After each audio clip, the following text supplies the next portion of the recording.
মানুষের প্রকৃত আয় অনেক অনেক ড্রাস্টিক্যালি কমে আছে। সুতরাং সেই জায়গায় সাধারণ মানুষকে নীতি সুধার কমিয়ে দিয়ে তুলনামূলকভাবে যদি কিছুটা মূল্যস্ফীতি কমানো যায়, সেটা তার উপরে যে নেতিবাচক প্রভাব পড়ছে সেটা কমিয়ে আনতে ভূমিকা রাখবে। নীতি সুধার বাড়ানোর জন্য ব্যবসার ক্ষেত্রে অনেক বড় নেতিবাচক প্রভাব পড়বে তা না, বরঞ্চ নীতি সুধার বাড়িয়ে দিয়ে বাজারে মানি ফ্লো কমিয়ে দেবার মাধ্যমে যেটা বলা হয়ে থাকে যে মুদ্রাস্ফীতিজনিত মূল্যস্ফীতি, সেটার একটা ইতিবাচক প্রভাব ফেলা যাবে এর মাধ্যমে। তবে সেটা অনেকাংশেই নির্ভর করবে যে সরকারি খাতে ঋণের চাহিদা কেমন।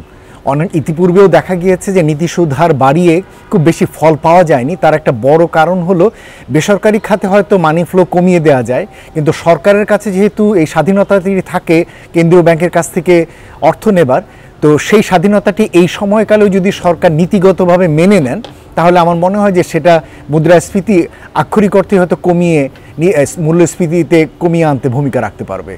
তবে এক্ষেত্রে আমরা মনে করি যে এই অন্তর্বর্তী সরকারের গভর্নর এবং অর্থ উপদেষ্টা উভয়ের ভিতরে এক ধরনের নীতিগত মতৈক্যও থাকা দরকার। এখন আসলে সুবিধা পাওয়ার চেয়ে অসুবিধা কমিয়ে আনার সময়।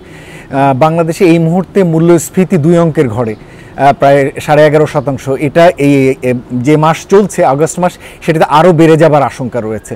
সুতরাং অতি উচ্চ মূল্যস্ফীতিতে রয়েছে, যেটাতে মানুষের প্রকৃত আয় অনেক অনেক ড্রাস্টিক্যালি কমে আছে। সুতরাং সেই জায়গায় সাধারণ মানুষকে নীতি সুধার কমিয়ে দিয়ে তুলনামূলকভাবে যদি কিছুটা মূল্যস্ফীতি কমানো যায়, সেটা তার উপরে যে নেতিবাচক প্রভাব পড়ছে সেটা কমিয়ে আনতে ভূমিকা রাখবে। তবে মনে রাখা দরকার যে মুদ্রাস্ফীতিজনিত মূল্যস্ফীতির পাশাপাশি প্রকৃত খাতে যে ধরনের বিষয়গুলো, যেমন কৃষি উৎপাদন, পণ্য সরবরাহ, ডলারের বিপরীতে টাকার মুদ্রা বিনিময় হার, যেটা কিনা আমদানি ব্যয়কে বাড়িয়ে দিচ্ছে সাম্প্রতিককালে, সেগুলোও কিন্তু মূল্যস্ফীতির বড় বড় সূচক। এবং সাম্প্রতিককালে বন্যাও হয়েছে, এবং তার আগে যেহেতু একটা বড় রকমের আন্দোলনকালীন সময়ে সাপ্লাই চেইনগুলো ইন্টারাপশন হয়েছে, সুতরাং সেগুলোরও কিন্তু কারণে মূল্যস্ফীতি যে অনেক কমে যাবে এটা প্রত্যাশা করা ঠিক না। এই ধরনের একটা সিদ্ধান্ত নেবার মাধ্যমে যদি মূল্যস্ফীতিকে একটা জায়গায় ধরে ঠেকিয়ে রাখা যায় এবং তার মাধ্যমে যদি কিছুটা কমে আসে, সেটাই আমি বলবো যে অন্তত মুদ্রানীতির একটা ইতিবাচক পদক্ষেপ।